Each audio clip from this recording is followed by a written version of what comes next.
Now, let's land here for a minute. Jacksonville. What to make of this team?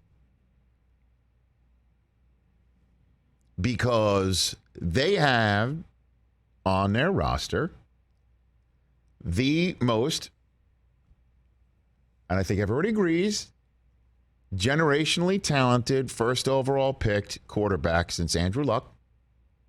And before that, you can make an argument that he's better than many of them. Certainly in this day and age where you need to have a good neck up and you need to have an athletic body who can run and throw. And they have supported him in free agency. Their maneuvers in free agency are quite fascinating. They got him 2 receivers, a tight end, and an offensive lineman, and 3 players on defense, 1 at each level: line, linebacker, defensive back. Very expensive, except for Evan Ingram, who was just $9 million for 1 year. But these are some pieces. These are some fascinating pieces for this team. But the greatest addition, without a doubt, is Doug Peterson. Yeah. And not just because we're fans of his and that he won a Super Bowl and that he is a former quarterback who relates well with quarterbacks and should absolutely connect with Trevor Lawrence. But word has come out in the last 2 days. We have not hit this story because we were focused on March Madness and other items and had some terrific in-studio guests take our attention away from this story, which I'm going to spend a few minutes on. But the idea of Urban Meyer being, as I said here, the biggest coaching flop in the history of the NFL. And there's been a lot of them.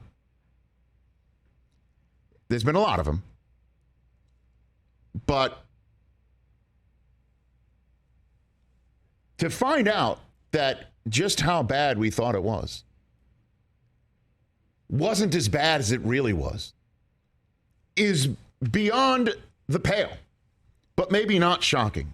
Just real quick, Doug Peterson, things that he will not do is threaten to fire his coaches after calling them losers. We knew about that already.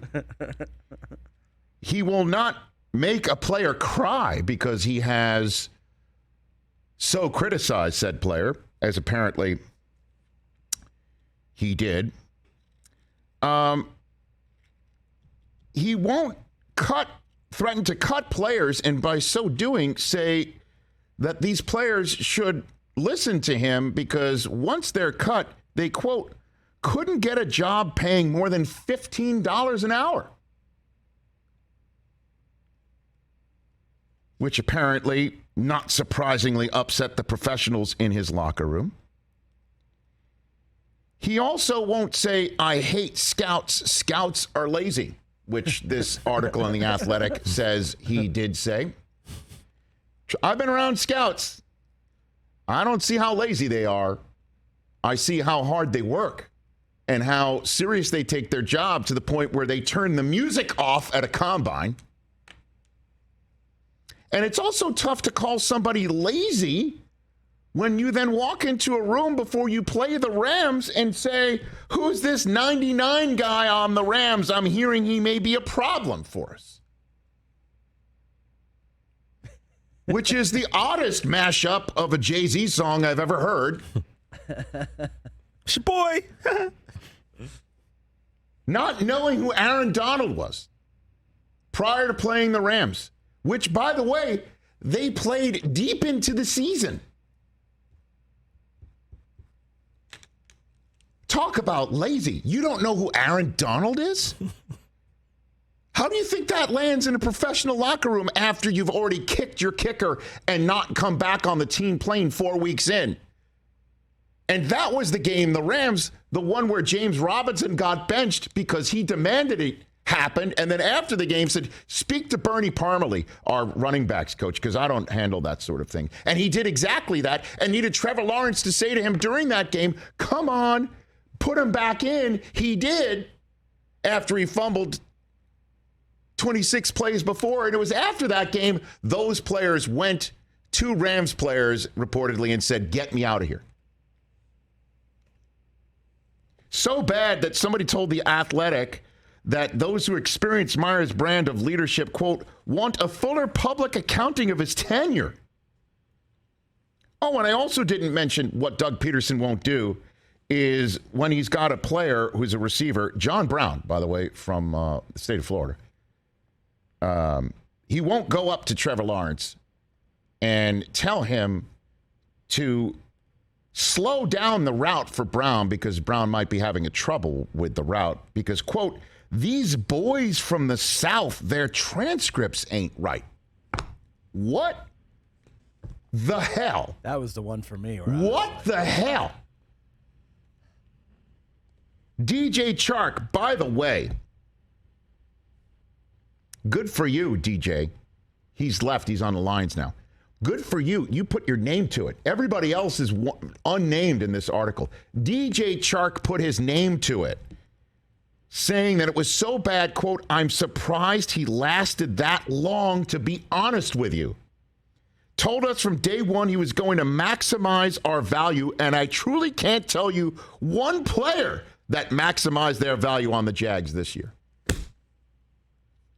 That alone makes Jacksonville a threat that this guy is so far gone. What a fraud. What a fraud. He was in charge of college kids doing this for so long. What a fraud. Said that he was studying the NFL and then 3 months in didn't know who Aaron Donald was. What a total, complete sham. Making it even worse than we thought. So that alone, along with the Jacksonville Jaguars maneuvers that they've made, in my mind, makes the Jaguars a shrug emoji team coming in. They've got to be better. They already look better. Doug Peterson will make them better. The addition of Peterson is now amplified by the subtraction of the greatest fraud perpetrated ever by a coach on an owner. If I'm Shad Khan, I see this article, I'm thinking of suing. What a fraud. Hey, you watched all the way to the end. Thanks for that. Watch more right here.